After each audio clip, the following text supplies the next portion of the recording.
Shalom, aqui é o apóstolo Paulo de Tarso, da igreja Bethlehem em São Paulo. E na noite de ontem nós encerramos a celebração da festa de Hanukkah, desse ano de 2019.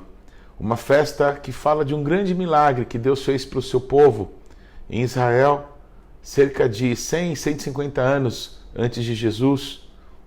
E Jesus é essa própria festa, e foi sobre isso que celebramos. Ele que no Evangelho de João aparece nessa festa dizendo que é o bom pastor, porque o bom pastor é aquele que dá vida pelas suas ovelhas. A festa de Hanukkah é celebrada em 8 dias, e esse número 8 ganhou um sentido muito especial nesse tempo, e é sobre isso que Deus tem falado ao nosso coração, que motivou que eu gravasse essa mensagem para pessoas que amamos e que queremos bem. A Bíblia fala de um período de 6 dias em que o homem trabalhará, pois no 7º o homem descansará, porque Deus fez todas as coisas em 6 dias e no 7º dia Deus descansou. O ser humano nessa terra tem caminhado para a conclusão do 6º milênio, desde que o homem foi expulso do Éden. Há quase 6.000 anos o homem tem peregrinado nessa terra. Mas a Bíblia nos garante que no 7º milênio, Yeshua reinará durante 1000 anos nessa terra. Depois disso, novos céus e nova terra. O grande dia do juízo, o trono branco do nosso Deus descendo sobre essa terra, o mal sendo extirpado de vez, e então, novos céus e nova terra, a nova Jerusalém que descerá dos céus, e será o lar daqueles que temem a Deus, aqueles que amam e confiaram no Senhor durante o tempo dessa vida, para sempre. O número 8, então, tem um significado de um novo início, de um novo tempo.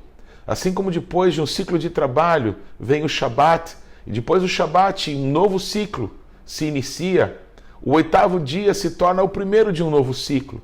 E a consagração dessa 8ª luz de Hanukkah, essa palavra que quer dizer em português consagração, dedicação, ela nos aponta para um novo tempo, depois de um grande milagre de Deus. Esse milagre conta a história que os judeus que eram sacerdotes, depois de terem restaurado a casa de Deus, de uma profanação terrível que aconteceu, eles tinham apenas um recipiente com azeite comprovadamente puro, porque estava lacrado, e eles usaram apenas aquilo que era verdadeiramente santo, puro ao Senhor, para acender a luz na casa de Deus, num candelabro que se chamava menorá e que aponta para a pessoa de Yeshua.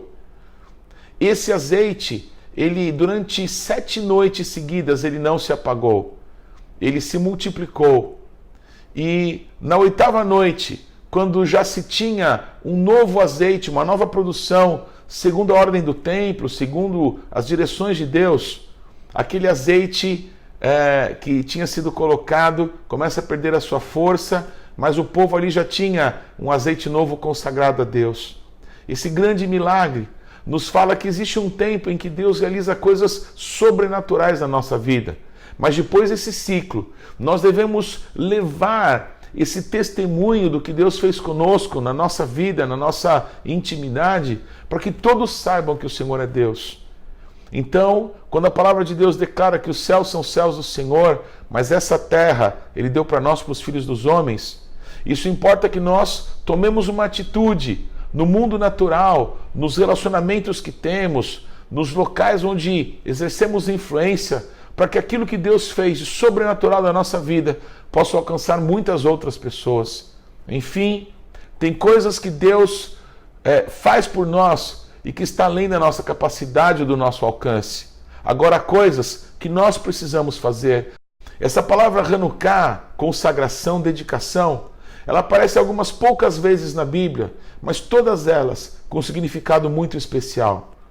A primeira vez que ela é usada foi o momento em que Deus conduziu o seu povo do Egito para a terra da promessa, e naquele período em que eles caminhavam no deserto, Deus ordenou que fosse feito um santuário. E na consagração do altar dos sacrifícios, essa palavra consagração, dedicação é usada pela primeira vez. e todas as tribos levantam presentes, levantam ofertas para que se entregasse nas mãos dos sacerdotes, para que aquele altar consagrado, dedicado ao nosso Deus, ele pudesse ser inaugurado. Foi nesse altar que o nosso Deus liberou fogo dos céus e acendeu o fogo santo no meio da congregação do povo de Deus. Pois o altar, a palavra para altar em hebraico é misbeach. Esse altar, ele fala do nosso coração. O nosso Deus sempre vai lidar conosco de dentro para fora. Primeiro acendendo o nosso espírito, que é a lâmpada de Deus. O nosso espírito sem Deus está morto por causa dos nossos pecados e delitos. Mas quando nós convidamos o nosso Deus a entrar na nossa vida, através do que Yeshua, do que Jesus fez por nós na cruz do Calvário, o nosso espírito que estava morto, ele é vivificado pela presença do Espírito Santo. E o nosso altar, então, passa a estar aceso e queimando para a glória do nosso Deus. Não há nada que o Senhor possa fazer na nossa vida sem primeiro acender o nosso coração. Cada um de nós tem necessidades, tem expectativas de coisas que possam tocar a nossa vida natural. Cada um tem situações difíceis pelas quais tem que enfrentar e lutar. E o nosso Deus certamente tem prazer em nos livrar, em nos abençoar, em nos prosperar. Porém, a maneira de Deus agir é sempre essa, de dentro para fora, do altar, que é o nosso coração, que é o nosso espírito, até que se manifeste em todas as áreas da nossa vida. A segunda vez que essa palavra Hanukkah, consagração, dedicação é usada, é o momento em que o altar no templo, o templo sonhado por Davi, um homem segundo o coração de Deus que recebeu do Senhor a planta para que a casa de Deus fosse feita. Aquela casa feita por mãos humanas era apenas uma alusão, apenas uma figura dessa casa que o nosso Deus tem feito através de vidas, de pessoas de todas as nações da terra, de povos e línguas e tribos. Porque o nosso Deus, ele não habita em casas feitas por mãos humanas, o nosso Deus habita o coração do seu povo. Bem, quando aquela casa feita por Salomão foi ser consagrada, quando o altar daquele templo foi ser dedicado ao nosso Deus, novamente essa palavra é usada no momento em que Salomão, ele adora a Deus de uma forma tão extravagante, tão grande, que ele faz incontáveis sacrifícios de adoração ao nosso Deus. Nesse momento, aquele altar e aquela casa são dedicadas, são consagradas ao Senhor. Novamente nós vemos a importância, não é, dessa ligação entre o altar e agora o templo, a casa. Pois aquele templo, aquela casa, é como uma figura para a nossa alma. O nosso espírito que foi dado por Deus quando o homem foi feito pelas mãos de Deus, e o nosso Deus soprou sobre o homem o fôlego de vida.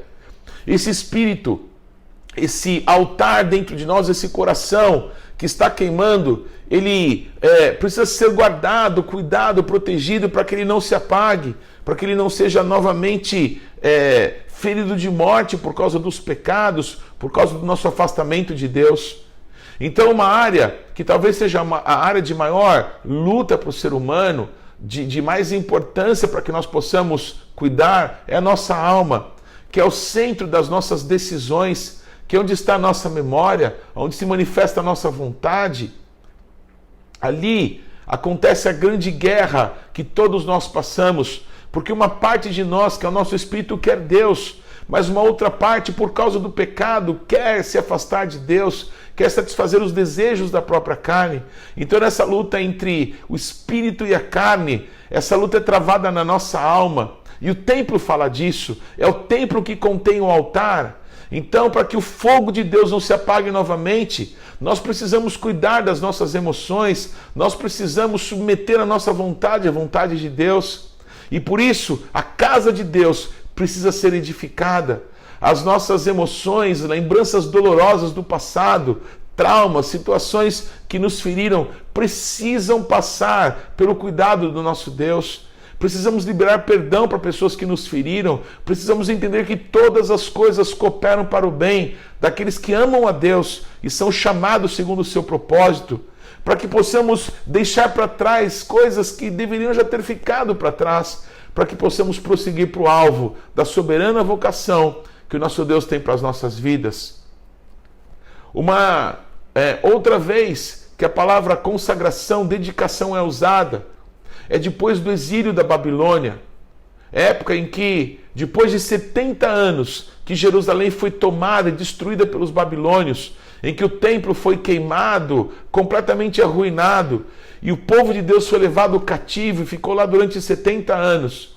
O nosso Deus promoveu um grande livramento. Ele cumpriu uma profecia que ele mesmo deu ao profeta Jeremias, que depois de 70 anos o povo voltaria. E quando eles voltaram, Deus começa a usar algumas pessoas, em especial um homem que era descendente de Davi, chamado Zorobabel, que foi um líder dessa restauração que se iniciou em Israel, junto com um sacerdote que se chamava Yeshua, curiosamente, o mesmo nome do nosso Salvador, a única palavra que quer dizer salvação, Yeshua. Pois esse homem, Zorobabel, e esse sacerdote chamado Yeshua, eles tomam a iniciativa de restaurar o altar de Deus, de reconsagrar, a casa que tinha sido destruída. Eles lançam o fundamento de uma nova casa para um novo tempo. É claro que não havia aquela glória anterior daquela primeira casa construída por Salomão com tantos tesouros, ouro, pedras preciosas, tantas coisas gloriosas que foram empregadas, os artífices que vieram do Líbano, os melhores artistas daquele tempo em edificações. Agora eram pessoas que tinham voltado depois de 70 anos de um cativeiro, não tinham mais ouro, pedras preciosas, prata, mas eles fizeram uma outra casa, eles lançaram o fundamento, levantaram um altar, e os jovenzinhos que jamais tinham visto nada parecido, eles celebravam grande vitória, enquanto infelizmente algumas pessoas mais idosas, mais velhas, que tinham visto aquela primeira glória, aquela primeira casa, reclamavam e choravam, porque não havia mais nada tão bonito, tão rico, tão glorioso, como eles viram no passado. Porém, Deus começa a levantar profetas nesse tempo, e uma das palavras foi que a glória dessa última casa que estava sendo levantada seria maior do que da primeira. A glória dessa segunda casa realmente foi maior do que a primeira. Deus entrou naquele local. O Deus vivo, que se fez carne e habitou entre nós, entrou naquele local, porque Ele é a glória tão esperada por todos nós. E houve um momento em que um dos profetas se levantou e disse: Zorobabel, você que lançou a pedra de fundamento, você também vai colocar a pedra de remate, apontando também para o ministério apostólico, que Jesus, ele deixou com seus 12 apóstolos e que tem sido restaurado em todas as nações, nesse momento em que nós estamos aguardando com grande expectativa a volta de Yeshua, a volta do nosso Senhor. Pois a obra estava quase concluída, o altar estava queimando de novo a adoração para o nosso Deus. A obra tinha sido finalizada, mas Neemias, um homem que foi muito usado por Deus, quando ele fica sabendo que os muros de Jerusalém estão derrubados e as portas queimadas e arruinadas, ele senta e chora, mas se levanta e vai tomar uma atitude. Ele vai pessoalmente para Jerusalém, ele pede autorização e ele é enviado como um governador para iniciar aquela obra. E Neemias consegue mobilizar toda a população de Jerusalém para que pudessem completar aquela obra que estava parada, que não tinha sido terminada. Neemias incentiva que todo o povo, diante da sua própria casa, restaurasse o muro, levantasse pedras, não permitisse que os muros ficassem mais caídos. As portas da cidade foram recolocadas e quando toda a obra estava pronta, uma obra de restauração extraordinária, novamente a palavra Hanukkah, ela é usada na Bíblia. Então os muros e as portas foram consagradas a Deus, e aí vai a palavra Hanukkah. E de um lado estava o sacerdote Esdras, e do outro lado o próprio Neemias, e sobre os muros de Jerusalém, muitíssimos adoradores, com seus instrumentos e com canto e com louvor ao nosso Deus, estavam ali consagrando os muros, reconsagrando as portas de Jerusalém. Pois os muros e as portas da cidade de Deus, elas falam do nosso corpo, elas falam também da nossa parte natural, da nossa parte física. Porque assim como a nossa alma tem as portas de entrada nos nossos 5 sentidos, na audição, na visão, no tato, no paladar, no olfato, Jerusalém precisava ter os muros recolocados e as portas para que os inimigos não voltassem a entrar, não voltassem a destruir a casa de Deus e apagar o altar do Senhor. Pois esse processo de restauração, ele é muito resistido pelo inimigo das nossas almas. O inimigo não quer que o nosso coração continue queimando para o nosso Deus. E ele usa todas as suas forças para fazer com que nós possamos estar feridos uns com os outros, para que possamos carregar mágoas e a casa de Deus ser destruída. E o objetivo maior dele é que todas as coisas na nossa vida natural possam ir à ruína, nós possamos ter problemas na nossa família, na nossa saúde, nas nossas finanças, nos nossos relacionamentos, porque o inimigo ele veio para roubar, para matar e para destruir. Mas na última festa de Hanukkah que Yeshua participou, naquele último inverno, antes dele morrer, na próxima Páscoa, por amor de todos nós, ele disse: mas eu vim para lhes dar vida, vida em abundância. Bendito seja o nome de Yeshua.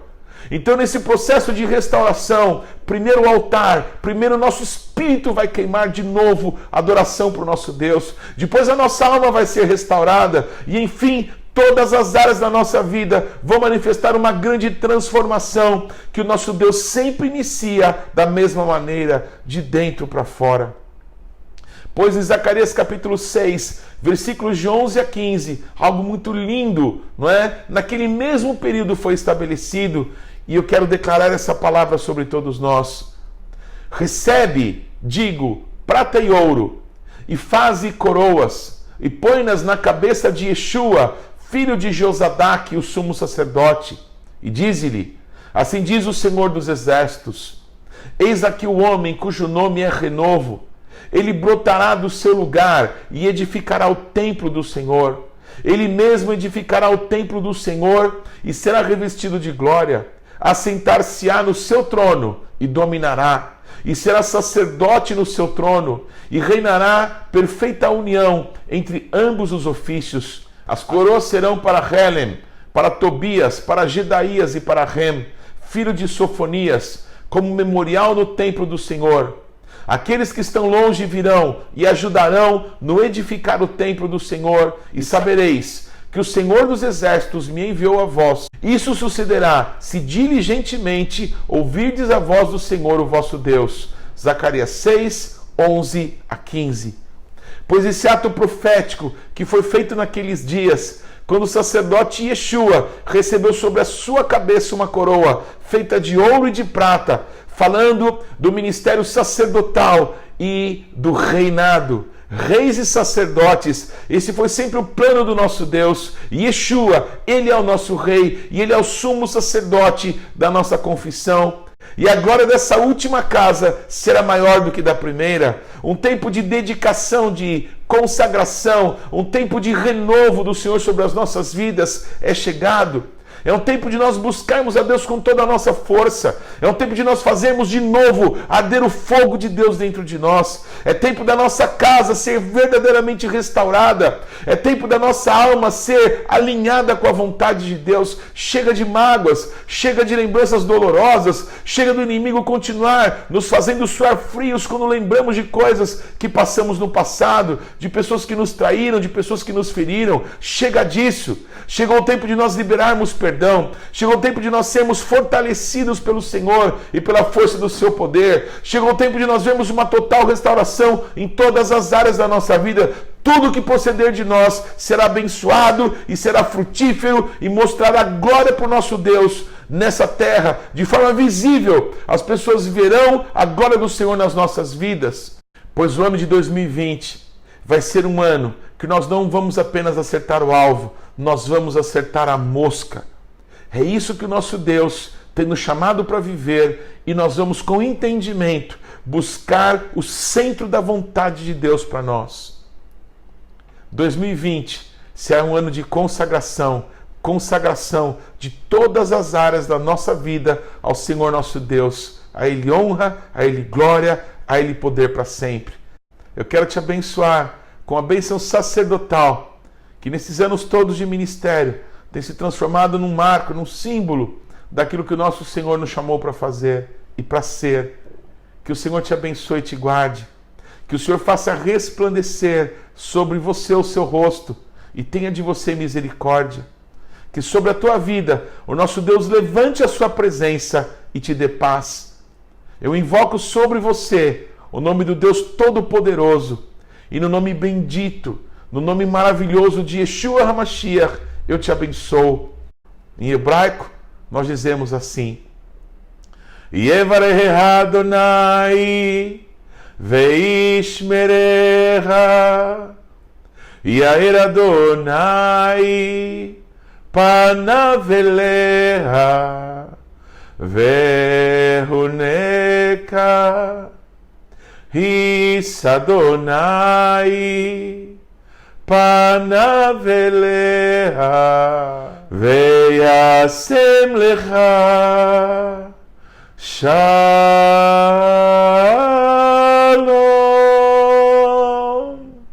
Deus te abençoe.